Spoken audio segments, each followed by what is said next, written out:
मैं वासुदेव राजनीति विज्ञान विषय के अंतर्गत आज जिस टॉपिक पे हम लोग चर्चा कर रहे हैं, जैसे कि पिछले क्लास से ही हम लोग प्लेटो के बारे में, उनके आदर्श राज्य के बारे में बात किए, न्याय के बारे में बात किए, प्लेटो के कार्य प्रणाली के बारे में बात की।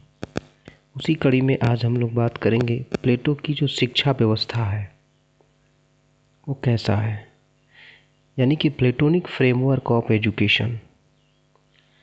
प्लेटो की रिपब्लिक किताब में केवल सरकार के संबंध में ही नहीं बताता है, बल्कि यह शिक्षा शास्त्र का प्रबंध ग्रंथ के रूप में भी जाना जाता है। रिपब्लिक का जो मूल उद्देश्य है वह न्याय का पता लगाना और उसके बाद एक आदर्श राज्य में उनकी स्थापना करना है। उसकी शिक्षा नीति इसी लक्ष्य की प्राप्ति के लिए थी।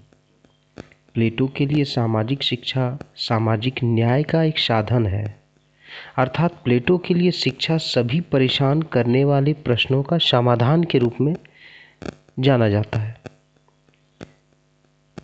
प्रसिद्ध थिंकर्स विचारक बार्कर कहते हैं कि प्लेटो की शिक्षा योजना आत्मा को उस वातावरण में ले जाती है जो उसकी प्रगति के प्रत्येक स्तर पर उसके लिए सबसे उपयुक्त और अनुकूल हो। प्लेटो का शिक्षा सिद्धांत उसके राजनीतिक सिद्धांत के लिए भी महत्वपूर्ण है। अपने गुरु सुकरात का अनुसरण करते हुए प्लेटो इस सिद्धांत में विश्वास करता था कि सद्गुण ही ज्ञान है और लोगों को सद्गुणी बनाने के लिए उसने शिक्षा को एक बहुत ही शक्तिशाली साधन मानता है। प्लेटो का यह विश्वास था कि शिक्षा मनुष्य के चरित्र का निर्माण करती है और इसलिए व्यक्ति को व्यक्तित्व के विकास के लिए उसकी प्राकृतिक क्षमताओं को बाहर निकालने के लिए यह आवश्यक है। प्लेटो यह जानता था कि शिक्षा समाज में सभी वर्गों के लिए आवश्यक थी, लेकिन यह विशेष रूप से उसके लिए जरूरी थी जो लोगों को शासित करते हैं। प्लेटो अपने आदर्श राज्य के लिए जिस योजना को अपनाया है उसकी प्रमुख विशेषता राज्य द्वारा नियंत्रित शिक्षा व्यवस्था है। राज्य के अलावा वह किसी अन्य के द्वारा इस महत्वपूर्ण कार्य का संपादन किया जाना उचित नहीं मानता है। अर्थात प्लेटो निजी शिक्षा व्यवस्था को महत्व नहीं देते हैं, यानी कि शिक्षा प्रणाली राज्य सरकार द्वारा व्यवस्था की जानी चाहिए और राज्य सरकार द्वारा संचालित शिक्षा प्रणाली को वह महत्व बताते हैं। प्लेटो के अनुसार शिक्षा आत्मा स्वतः प्रेरित और क्रियाशील होने के फलस्वरूप शिक्षा के माध्यम से अपने आप को प्रकट करती है। उसमें अविकसित अच्छाई को दिखाती है। शिक्षा अध्ययनरत नवयुवकों के लिए चरित्र को तराशती है। यह अंधे को तो आँख नहीं देती, लेकिन आँखों वाले व्यक्ति को कल्पना शक्ति अवश्य देती है। यह आत्मा को प्रकाश के क्षेत्र में ले जाती है तथा मनुष्य को सक्रिय और पुनः सक्रिय बनाती है। शिक्षा व्यक्ति की उस जीवकोपार्जन में तथा अच्छा व्यक्ति बनाने में महत्वपूर्ण भूमिका अदा करती है। अपनी शिक्षा योजना में प्लेटो ने शिक्षा को दो भागों में बांटा है, एक प्रारंभिक शिक्षा और दूसरा उच्च शिक्षा। शिक्षा का इन दो स्तरों में वर्गीकरण विद्यार्थियों की उम्र और उसके वर्गों को ध्यान में रखकर किया गया है। यानी कि प्रारंभिक शिक्षा और उच्च शिक्षा का जो डिवीज़न है वह विद्यार्थी के उम्र के हिसाब से किया गया है। प्लेटो के अनुसार शिक्षा के प्रत्येक स्तर का एक पूर्व निर्धारित कार्य होता है। प्रारंभिक शिक्षा की जब हम बात करते हैं तो यह जो प्रारंभिक शिक्षा का मूल उद्देश्य जो है वह मनुष्य की अपनी शक्तियों को दिशा देने में सहायता करती है। जब हम मध्यम स्तर की शिक्षा की बात करते हैं तो व्यक्ति की अपनी आसपास की परिस्थितियों को समझने में सहायता करती है। और जब उच्च शिक्षा की बात करते हैं तो उच्च शिक्षा में व्यक्ति की शिक्षा की तैयारी उसे निश्चित करने और उसकी दिशा निर्धारित करने में सहायता करती है।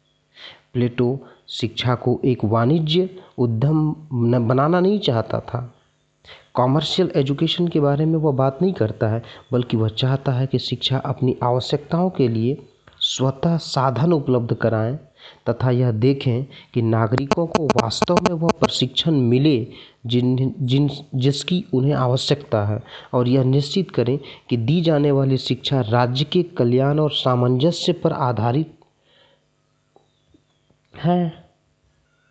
जब हम प्राइमरी एजुकेशन या प्रारंभिक शिक्षा के बारे में बात करते हैं तो प्रारंभिक शिक्षा का शुरुआत 6 वर्ष से 20 वर्ष तक की आयु तक के बच्चों के लिए है। इसकी शिक्षा का मुख्य उद्देश्य नागरिकों में सामाजिकता का विकास करना है। यह मुख्य रूप से भावनाओं इमोशंस द्वारा चरित्र निर्माण की शिक्षा है। इस शिक्षा के माध्यम से नागरिकों में स्पिरिट शौर्य के गुण का विकास करना जो देश की आवश्यकताओं के लिए तथा सैनिकों के कार्य के अनुरूप हो। प्रारंभिक शिक्षा का उद्देश्य ऐसे नागरिकों का वर्ग तैयार करना है जो सैनिक कार्य के दायित्व को भलीभांति पूर्ण कर सके। प्रारंभिक शिक्षा या प्राथमिक शिक्षा के मुँह द्वारा प्लेटो शारीरिक मानसिक दृष्टि से सबल सैनिक वर्ग के नागरिकों का निर्माण करना चाहता था। अतः प्राथमिक शिक्षा के पाठ्यक्रम में उसने व्यायाम तथा संगीत को सम्मिलित किया। प्लेटो कहते हैं कि शरीर के लिए व्यायाम तथा आत्मा के लिए संगीत आवश्यक है। प्रारंभिक शिक्षा के बाद 2 वर्ष का सैनिक शिक्षा या प्रशिक्षण दिया जाता था। Military training for 2 years after the elementary education.